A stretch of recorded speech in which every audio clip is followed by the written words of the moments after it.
it's Sam, and today I'm gonna make vegan vanilla cake. It's so perfectly classic, that traditional, light, fluffy vanilla cake with a vanilla frosting. Oh, so perfect. We're gonna add some sprinkles because, hey, I want a little jazz. Jazz hands. This is a perfect cake for any occasion, birthday parties, holidays, Tuesday, whatever your occasion is, it's a great cake. And you can also make it into cupcakes as well. Now, as always, I'll post the link to the full recipe down in the description along with any tools I use, so feel free to check that out. If you're excited to see my vegan vanilla cake recipe, be sure to hit that like button and don't forget to subscribe for a brand shiny new fuss-free vegan video every single Wednesday. Okay, so let's get baking. Love it. Woo!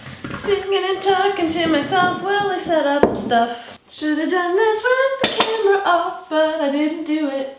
To make this vegan vanilla cake, grab yourself 2 bowls, 1 large bowl, 1 medium bowl.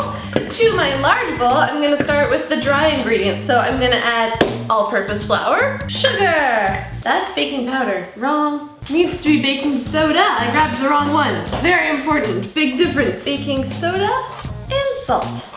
Now just grab yourself a whisk and whisk that together. All right, set that aside. Now for the medium bowl, I'm gonna do the wet ingredients.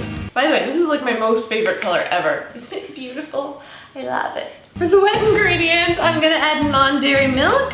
Today I have almond. I'm also a big fan of soy, but whatever non-dairy milk you like will work just fine. A light oil, such as canola or a vegetable. I'm gonna squeeze this lemon. Today I'm gonna use lemon juice, but you could also use apple cider vinegar, whichever you prefer. The apple cider vinegar will cook right out and you won't taste it. So my lemon juice. And of course, vanilla extract, which I can't open. And whisk this together. Now it won't really come together completely. The oil will kind of float around on top and that's fine. Don't even worry yourself about it. So just pour the wet into dry. And I'm just gonna lightly mix this together. Now just be sure not to overmix it. Lumps are totally cool, they'll sort themselves out in the oven, no problem. But if you overmix it, you run the risk of killing all the rising properties and then your cake will be kind of like dense and gross and not good. So we want to keep it nice and fluffy and delicious, so just don't overmix it and it should work every time. Just divide the batter among your 2 pans. A little bit more in this guy, a little bit more in this guy. Mmm, delicious. Okay, batter.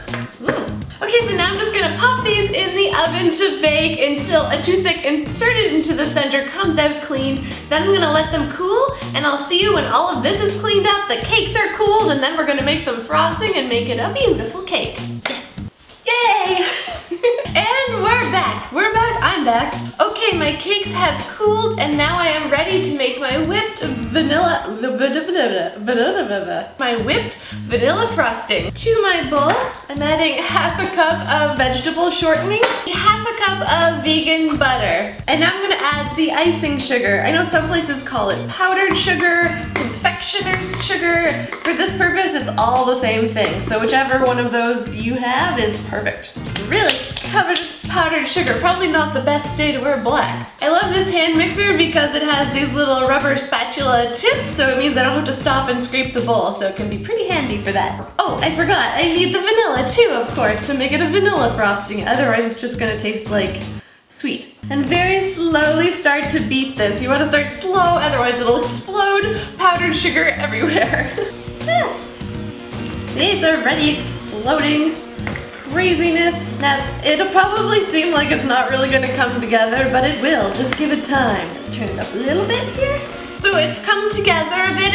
Mine is quite dry and crumbly, so I'm gonna add a little bit of non-dairy milk. Sometimes you don't need any non-dairy milk, and sometimes you might need even up to 4 tablespoons, just depending on your sugar, how accurately you measured your ingredients, those kinds of things. Just make sure you always start with the least amount of liquid and slowly add more if needed. So just 1 tablespoon of non-dairy milk.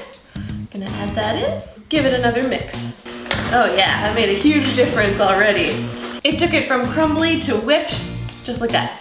I think it's still a a tiny bit. I think the frosting is still a teeny bit stiff for my preference, so I'm just gonna add 1 tablespoon more of non-dairy milk, and that's gonna be plenty. Just to soften it a touch more. And you can see it's a gorgeous, lovely, stiff frosting. Looks beautiful. Tastes like sweet deliciousness. To loosen my cakes, I'm just gonna run a knife around the outside of the cakes. You wanna make sure that your cakes have cooled completely so that when you put the frosting on, it doesn't melt. Get it out of there. It smells so delicious and vanilla-y already. So take about half of the frosting, maybe a little less than half, and then spread it on top of this first cake. And pop this cake on top right in the center. Now all of the remaining frosting on top.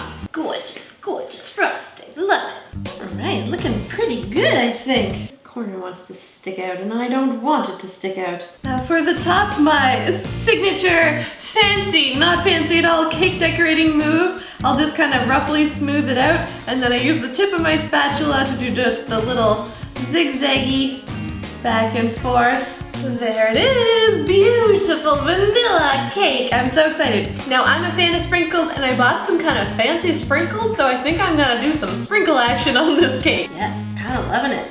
Totally into it. Oh, I just think it's so cute. Why don't I have more sprinkles in my life? Seriously, it's so cute. Let's give this cake a try. I'm so excited. I haven't had lunch yet, so this is gonna be my lunch. Healthy Diet by Sam. Excited to try this cake now. Okay, got my slice. What do you guys think? Are you like a stand-up cake or a flop-over cake? Let me know in the comments. This time I think I'm gonna do the flop. Is that okay? Am I gonna get in trouble? Smells of vanilla. It smells sweet and lovely and buttery and vanilla-y. It's actually making my mouth water already. I need cake. I need frosting. I need sprinkles. I need it all. Oh my goodness. That's good. It makes me angry. It's so good. You know what I mean? This is way too good. I don't know about this.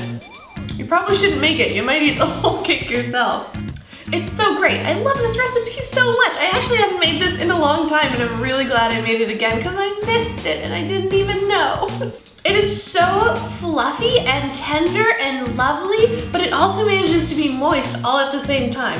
I actually have to bring this cake to my parents' house for dinner tomorrow. I'm the worst. I always show up with partially eaten food. Oops. They're used to it? Is that an excuse? I don't know. I hope you enjoyed this video, and if you give this vanilla cake recipe a try, be sure to let me know in the comments how it turns out for you. I hope you love it as much as I do. I'll see you next week for another fuss-free vegan video. Bon appetit! Falling over.